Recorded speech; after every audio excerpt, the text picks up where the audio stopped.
അശ്വത് മാരിമുത്തുവിന്റെ പുതിയ സിനിമയായിട്ടുള്ള ഡ്രാഗൺ തുടങ്ങുന്നത് നമ്മുടെ നായകൻ പെൺകുട്ടികൾക്ക് പഠിക്കുന്ന ആൺകുട്ടികളെക്കാൾ ബാഡ് ബോയ്സിനെയാണ് ഇഷ്ടം എന്ന് മനസ്സിലാക്കുന്നിടത്താണ്. അതോടുകൂടി നായകൻ കോളേജ് ജീവിതത്തിൽ ഒരു റൗഡിയാകാൻ തീരുമാനിക്കുന്നു.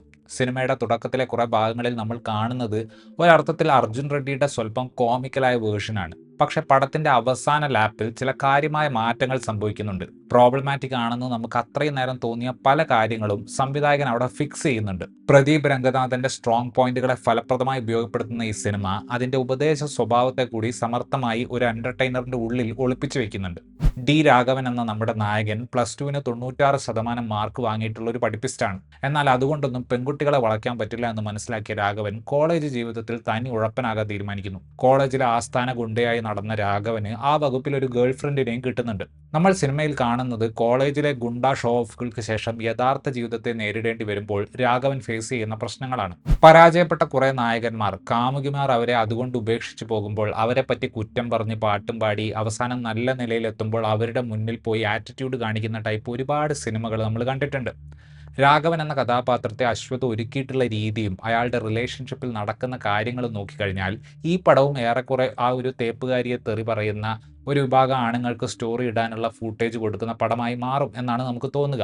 പക്ഷെ അതിനുശേഷം നായകൻ തന്റെ കഴിവ് ഉപയോഗിച്ച് ജീവിതത്തിൽ മുന്നോട്ട് പോകുന്ന ഒരു സോണിലേക്ക് സംവിധായകൻ കഥയെ കൊണ്ടുപോവുകയാണ്. വളരെ ജനറിക് ആയിട്ടുള്ള തമിഴ് സിനിമകളിൽ കാണുന്ന എക്സാജറേഷൻസ് ഉള്ള സ്റ്റൈലിൽ നിന്നും പടം ഒന്ന് മാറുന്നത് ഇന്റർവെൽ ബ്ലോക്കിൽ രാഘവന്റെ ജീവിതം മാറ്റിമറിക്കാൻ കെൽപ്പുള്ള ഒരു പ്രശ്നം കടന്നു വരുമ്പോഴാണ്.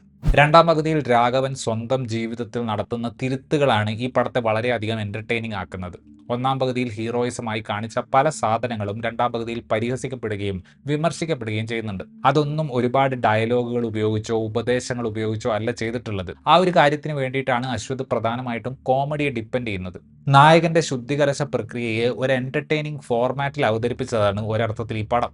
എന്റർടൈൻമെന്റ് മാത്രം നോക്കി നായകനെ ഒരു ഭാഗ്യവാനാക്കി പടം അവസാനിപ്പിക്കുമെന്ന് തോന്നുന്ന സ്ഥലത്ത് അശ്വത് നന്നാക്കൽ പരിപാടിയുടെ അടുത്ത ഘട്ടത്തിലേക്ക് നീങ്ങും. സത്യം പറഞ്ഞാൽ ആ ഒരു ചെറിയ ഭാഗമാണ് സിനിമയെ മൊത്തത്തിൽ മാറ്റിമറിക്കുന്നത്. ഒരു തട്ടുപൊളിപ്പൻ സിനിമയിൽ നമ്മൾ പ്രതീക്ഷിക്കാത്ത തരം ഒരു ഫീൽ ഗുഡ് വൈബ് കയറി വരുന്നത് കൊണ്ട് നമ്മുടെ മുഖത്തൊരു ചിരി തരാൻ സിനിമയ്ക്ക് സാധിക്കുന്നുണ്ട്.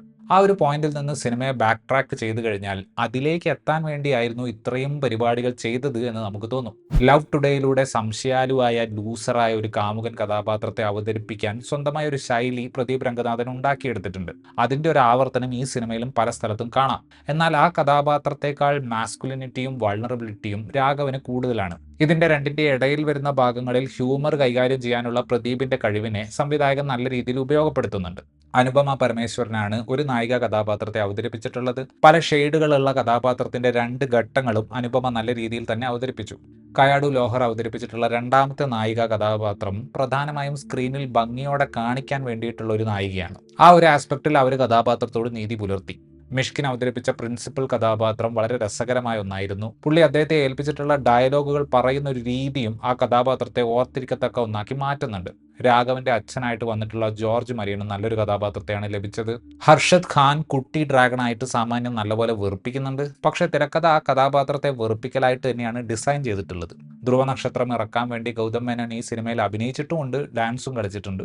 ഓടിത്തേഞ്ഞ ഒരു ഫോർമുലയെ വളരെ സമർത്ഥമായി പൊളിച്ചെഴുതി ഒരു നല്ല കമേഴ്ഷ്യൽ എന്റർടൈനർ ആക്കി ഒരുക്കിയിട്ടുള്ള സിനിമയാണ് ഡ്രാഗൺ. മാസ് എന്റർടൈനർ സിനിമകളിൽ കാണുന്ന പലവിധ കോംപ്രമൈസുകളും ഇതിൽ കാണാമെങ്കിലും അതിനനുസരിച്ചിട്ടുള്ള കോമഡി സംഭവങ്ങൾ പടത്തിൽ കയറി വരുന്നുണ്ട്.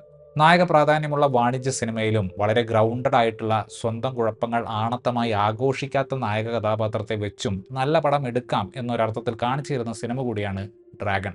ഇത്രയുമായിരുന്നു ഈ സിനിമയെക്കുറിച്ചുള്ള എൻ്റെ റിവ്യൂ. വീഡിയോ ഇഷ്ടപ്പെട്ടാൽ ലൈക്ക് ചെയ്യുമെന്നും നിങ്ങളുടെ അഭിപ്രായങ്ങൾ കമൻറ്റ് ചെയ്യുമെന്നും കൂടുതൽ ഇത്തരത്തിലുള്ള വീഡിയോകൾക്ക് വേണ്ടി ചാനൽ സബ്സ്ക്രൈബ് ചെയ്യുമെന്നും പ്രതീക്ഷിക്കുന്നു. താങ്ക്